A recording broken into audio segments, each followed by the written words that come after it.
She seemed like a sweet little old lady who just wanted to help others who were less fortunate. She ran a boarding house that took in the hard cases, people with disabilities and addictions who had nowhere else to go. But when one of her tenants went missing in 1988, police began digging to find the truth, literally.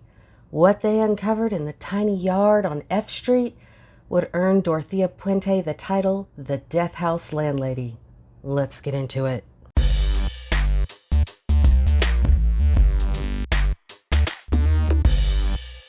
Hey y'all, welcome back to my channel. To my subscribers, thank you so much. I really appreciate you. If you're new here, my name's Delaney and I'm a true crime writer and all-around murder nerd. On this channel, I like to talk about some of the worst cases and I tend to cuss a lot. So if you're into that sort of thing, go ahead and subscribe. If not, that's cool. You do you. Anyway, for this episode, we're once again going back to the 80s. It was really a good decade for serial killers, apparently. Our story starts in February 1988 with a man named Alberto Montoya who went by Bert.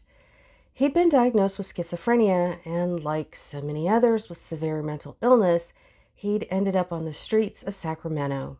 But luckily, there was an organization called Volunteers of America dedicated to helping folks like Montoya. Judy Moyes was an outreach counselor there, and she worked to find stable housing for him. She found it in a boarding house, a lovely old Victorian home on F Street, just blocks away from the state capitol building. And even though the neighborhood around it was kind of run down, the boarding house was clean and well maintained. The yard was obviously well tended to, as there were several new flower beds and other features being installed. The woman who ran the boarding house was Dorothea Puente. The elderly woman had been a nurse in World War II and was well loved and admired in the Mexican-American community. She was known to donate generously to the local Catholic churches, and even her cooking was widely praised. And Puente had made it her mission to take in the hard cases, the people whose disabilities or substance abuse issues had made them nearly impossible to find homes for. So Moyes had felt relieved and grateful when Puente agreed to take Montoya in. But by the time October rolled around, Moyes hadn't heard from Montoya in weeks. When she asked Puente about his whereabouts, Puente at first claimed that he'd left to go to Mexico, but though he would be back any day now. Now, this didn't seem too likely to Moyes, considering Montoya's capabilities. So she kept after Puente. Later on, she claimed that Montoya had come back from Mexico, but had then left with a relative who had taken him to Utah. After that, an unidentified man called Moyes and said that Montoya was with him. But by this time, Moyes was done with Puente's bullshit. On November 7th, 1988, she went to the police and made a missing person report on Montoya. When officers went to Montoya's last known residence, 1426 F Street, Puente answered the door. She graciously welcomed them in and answered their questions. The house itself seemed clean and tidy, and nothing about it raised suspicions. When the detectives asked her about Montoya's whereabouts, she repeated the last story she'd told Moyes, that a relative had shown up and taken him to live with him in Utah. The other residents of the boarding house, who were all elderly and either disabled or struggling with substance abuse issues or both, corroborated Puente's story. As the detectives stepped outside, though, one of the residents, John Sharp, secretly slipped them a note that said, "She's making me lie for her." The note also asked the officers to meet with him privately away from Puente. When Sharp met with the officers, he told them about some strange shit that had been going down at Puente's boarding house. He told them about another resident who had gone missing after Puente had gone to his room to make him feel better. Soon after that, a foul stench had permeated the house, which Puente blamed on the sewer. Then there were all the mysterious holes that kept appearing in the yard. Sharp said Puente frequently hired prisoners and transients to dig holes in the backyard, and that some of those holes were now covered in concrete. Sharp also said that on the night that Montoya went missing, he had heard a loud thump and the sound of something heavy being dragged across the floor. So the police ran a background check on Puente, and what they found was somehow even worse. First, she was only 59, not in her 70s like she'd been telling everyone. But more importantly, Puente was on federal parole for the crime of impersonating a nurse, then drugging her elderly patients and stealing their cash, jewelry, and Social Security checks. One of the conditions of her parole was that she was specifically forbidden from running a boarding house. So, on the morning of November 11th, John Cabrera and Terry Brown, homicide detectives with the Sacramento Police Department, and Jim Wilson, a federal probation agent, paid Puente a visit, but without a search warrant. Puente again graciously invited the officers inside, where she readily admitted to being in violation of her parole. She consented to let the officers search the house. They didn't find anything out of place, but they did find a couple of things that raised their suspicions. One was a large, unmarked vial filled with blue pills. The other was an empty prescription bottle for Dalmane, a sedative that was in the name of Dorothy Miller. They found this in a bathroom trash can. When police asked her about it, she claimed that Miller was a relative of hers who had recently visited and must have just thrown the vial away while she was there. When they asked if they could search the yard, she hemmed and hawed and offered to hire some handymen to do the digging for them. But the officers had arrived prepared with their own shovels, so Puente allowed them to go ahead with the search. She even lent them one of her own shovels. Now, the backyard of 1426 F Street was 10 feet by 40 feet. Not that big, but a real bitch to dig up by hand. So the officers got to work, and Puente watched them from a balcony up above the yard. It didn't take long before Wilson, who was using the shovel that Puente had lent him, found something, a human leg bone, then an entire foot still inside a shoe. Now, while the remains weren't identified yet, they appeared to be those of an elderly woman, and the state of decomposition indicated that she'd probably been dead for several months. So these couldn't be Montoya's remains. Montoya was a big man who'd only been gone a few weeks. When the officers told Puente what they'd found, she seemed shocked and confused. She claimed she had no idea there'd been a dead body in her backyard this whole time. And truth be told, it wasn't that uncommon for houses as old as the one on F Street to have remains buried in the yard. In the early 20th century, families who couldn't afford a cemetery plot would often just bury their family members in the yard. Cabrera continued to question her about it, though, but she stuck to her story. The next day, it started raining. The officers were now being aided by forensic anthropologists and a crew of city utility workers who'd been sort of drafted into service. They continued to dig in the rain and muck looking for Montoya. And news crews started arriving, along with crowds of neighbors and people who worked in the nearby Capitol.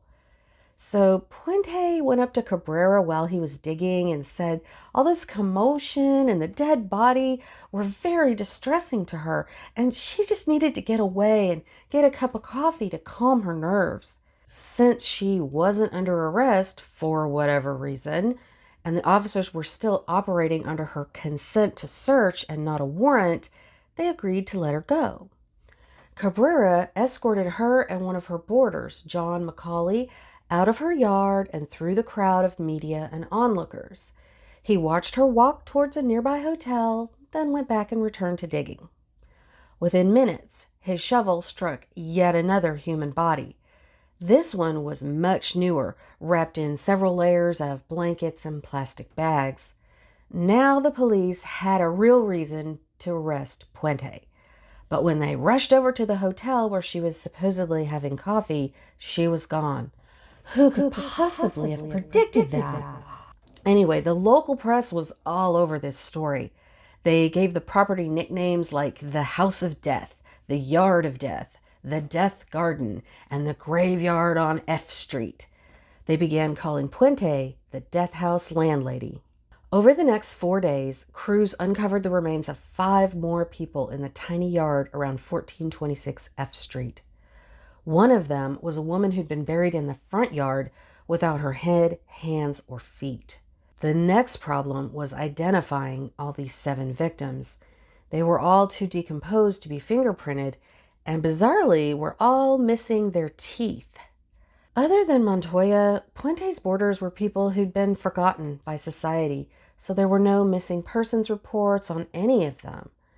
Knowing about Puente's past conviction for stealing elderly victims' Social Security checks, as well as the fact that most of Puente's boarders drew at least some form of benefits, the police reached out to the Social Security Administration, asking for a list of people receiving benefits at that address. They also spoke with the neighbors. Many of them reported odor emanating from the Puente house. One neighbor said it was so strong they couldn't turn on their air conditioner, and that one day he found 24 human teeth that had been tossed into his backyard. As investigators worked through these clues, they began to identify the remains uncovered in Puente's yard. One of them, sadly, was Bert Montoya. But little did they know, they had not even uncovered all of Puente's victims. Meanwhile, Puente was on the lam with a purse full of thousands of dollars she'd stolen from her boarders. Once she'd gone inside the hotel, she headed straight for a payphone and called a cab. She and Macaulay took the cab to a bar, had a drink, and then went their separate ways. Macaulay stayed in Sacramento while Puente fled to Los Angeles. The Sacramento Police Department was roundly criticized for allowing a convicted felon on parole with a body in her backyard to just walk away. While the SPD claimed they didn't have any reason to detain her, other legal experts disagreed. At the very least, she was admittedly in violation of her parole. Anyway, at one point during their search, an anonymous tipster called and said that Puente had flown to Las Vegas. While some officers were skeptical, they nevertheless worked with the LVPD to try and find her there, to no avail. For 4 days, this sweet little old lady evaded the police. But apparently, she couldn't help going back to her old ways. At a bar near the airport, Puente chatted up a man named Charles Wilgus. He would later tell police that she had seemed really interested in his Social Security and told him about various ways that he could get more benefits. So Wilgus and Puente left the bar together and went to her motel room. Thankfully, we'll never know exactly what happened in that room. But in later interviews, Wilgus would kind of leave out the fact that he'd been in her room. Anyway, Wilgus said that at one point when Puente had left the room, he saw her picture and the story about her on TV and immediately left and called the police. When police arrived at her room, she at first claimed to be Donna Johansson, which was the name that she'd been using since she'd left. But when that didn't work, she gave up and surrendered peacefully. On the plane ride back to Sacramento, Puente maintained that while she had continued to cash her victims' Social Security checks after their deaths, she had not killed anyone. So while the police had been searching for Puente, they were also digging deeper into her background. They found out that in 1981, she had gone into a catering business with Ruth Monroe. In the spring of 1982, after Monroe's husband had gone into hospice care for cancer, Monroe moved in with Puente, both to save money and for some companionship. Monroe's children helped her move and would come and visit her frequently. Within 2 weeks of moving in with Puente, Monroe got sick. Monroe's son, William Clausen, recalled that when he went to visit his mother, she was drinking alcohol, something she'd never done before. When he asked her about it, she said that Puente had fixed her the drink to calm her nerves. 4 days after that, Ruth Monroe was dead. The autopsy showed that she had overdosed on codeine and acetaminophen, and the coroner ruled her death a suicide. Her children did not believe that. After her funeral, they discovered that Puente had drained all the money out of their joint business account. It was soon after this that Puente was found guilty of drugging and stealing from the elderly patients. And while she was in prison for that, Puente struck up a long-distance relationship with a 77-year-old man, Everson Gilmuth, who lived in Oregon. When she was released on parole, he was right there to pick her up in his red Ford pickup truck. The two set up home in the house on F Street, and Gilmeth was never seen again. Not much later, Puente hired a handyman to build a large wooden box, supposedly for books and other junk that she just wanted to get rid of. She paid the man $800 and a red Ford pickup truck. The handyman said he'd also helped her dump the box into the Sacramento River in Sutter County. Puente continued to write Gilmeth's family as though he were still there. When they would call, she'd claim he wasn't feeling well or he'd just stepped out. And she continued cashing his pension checks. Later, an angler found the box in the Sacramento River, which contained the badly decomposed body of an elderly man.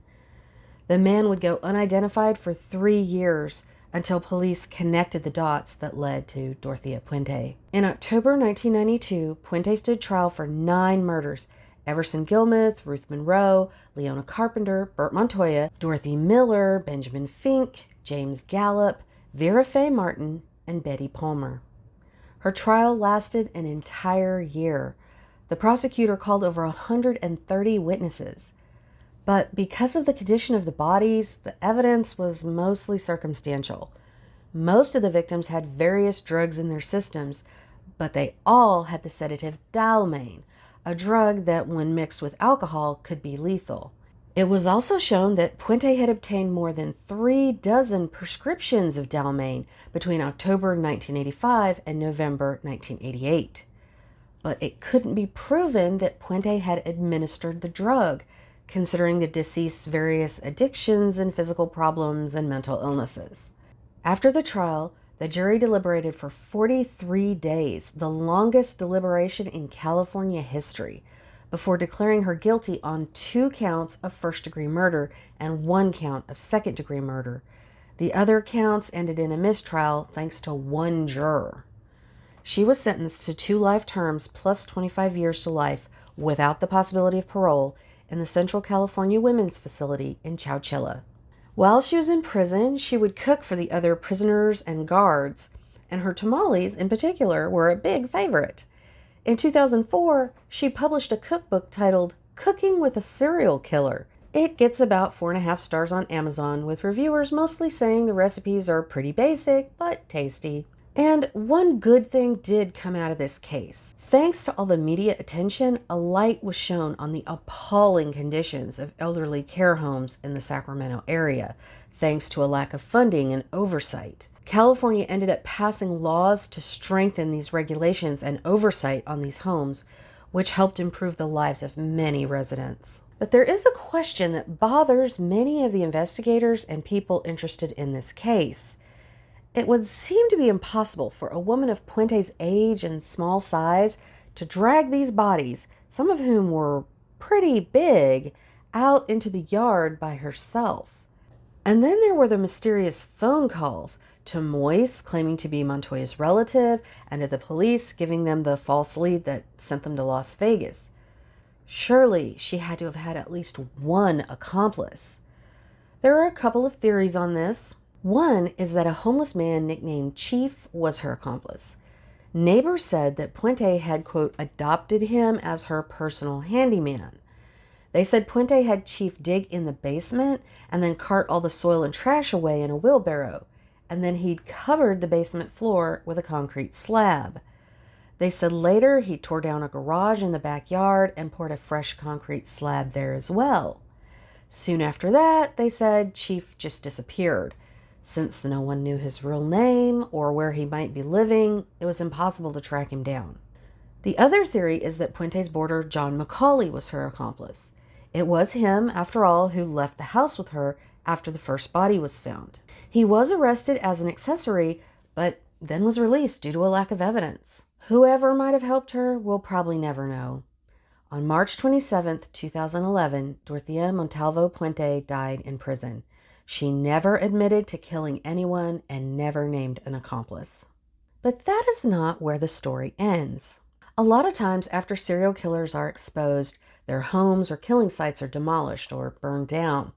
But the house on 1426 F Street is on the historic register, so it can't be torn down by law. It sat empty for many years after the murders until 2010, when Tom Williams and Barbara Holmes bought it. At first, Holmes, who's a mosaic artist, thought they could just repaint and renovate the home and be done with it. But the death house is kind of a local landmark. The steady stream of gawkers at their house was kind of unsettling at first, but then they just decided to lean into it. Williams, who's an aspiring true crime writer, went all in. He put up all these punny, tasteless signs around the property. He even has a mannequin dressed up as Dorothea Puente holding a shovel in the yard. Their main mission, though, is to defend the house, which they see as being unfairly maligned because of what Puente did there. Anyway, in 2015, Los Angeles filmmaker Nicholas Coles made a short documentary about the house and its new owners called The House is Innocent. I'll put a link to it in the description. You should really watch it. Coles said the purpose of the documentary was to show how Tom and Barbara used humor to cleanse the home of its macabre past. Williams and Holmes opened the house for tours to coincide with its Sacramento screening and donated the proceeds to a local charity that helps homeless people. After seeing how popular the tour was, they've turned it into a regular thing. And Detective Cabrera, who's retired now, teaches classes on criminal justice and uses the house as a kind of teaching aid for his students. To quote Coles, "The house has come full circle, and it's now being used for good, not evil." So, what are your thoughts about Dorothea Puente, or what's being done with her house now? Let me know in the comments. And if you enjoyed this video, please give it a like and subscribe for more like this. As of the time I'm filming, I have about 550 subscribers. My goal is to reach 1,000 subscribers by the end of this year. The reason I want that is because it will open up the ability to do live premieres where you guys can come on, watch, and chat with me. It can also open up the community tab where we can post and reply and carry on conversations that are outside of the comments section of each video. So if you'd like to help me with that, please share this video with anyone you think enjoys history, serial killers, true crime, any of that kind of stuff. Anyway, till next time.